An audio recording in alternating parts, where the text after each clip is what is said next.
Sementara itu, Saudara, Badan Meteorologi, Klimatologi, dan Geofisika Stasiun Meteorologi Kelas 1 Sultan Iskandar Muda pada Aceh mengkonfirmasi adanya 10 titik panas yang terlihat di sejumlah wilayah Aceh pada hari Senin dan Selasa 16 Februari 2021.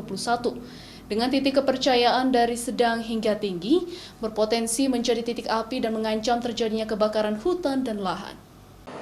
Berdasarkan pantauan citra satelit Terra Aqua hingga Selasa pagi 16 Februari 2021, terlihat ada 10 titik panas dengan tingkat kepercayaan sedang hingga tinggi yang tersebar di beberapa wilayah di Aceh, yaitu di Aceh Barat Daya, terpantau ada 3 titik panas, Aceh Selatan terdapat 4 titik, dan juga Subu Salam terpantau ada 3 titik panas. Masing-masing titik panas tersebut berpotensi untuk menjadi titik api karena tingkat kepercayaannya berada di atas 50%.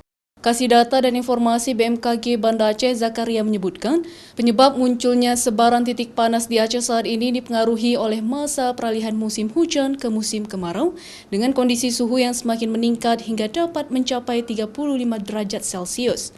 Karena memang cuaca kita sekarang sudah mulai panas, artinya kita sudah memasuki musim masa peralihan dari musim hujan ke musim kemarau.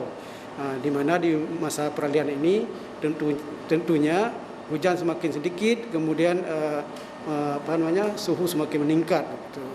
Dari segi musim ini kita akan terus berkurang hujannya dan suhu semakin meningkat dan bisa berpotensi hingga mencapai 35 derajat Celcius.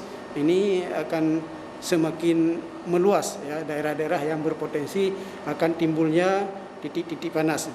Sedangkan wilayah yang berpotensi munculnya titik panas adalah wilayah barat selatan yang mempunyai lahan dan hutan gambut, yang berpotensi memicu kebakaran lahan dan juga hutan.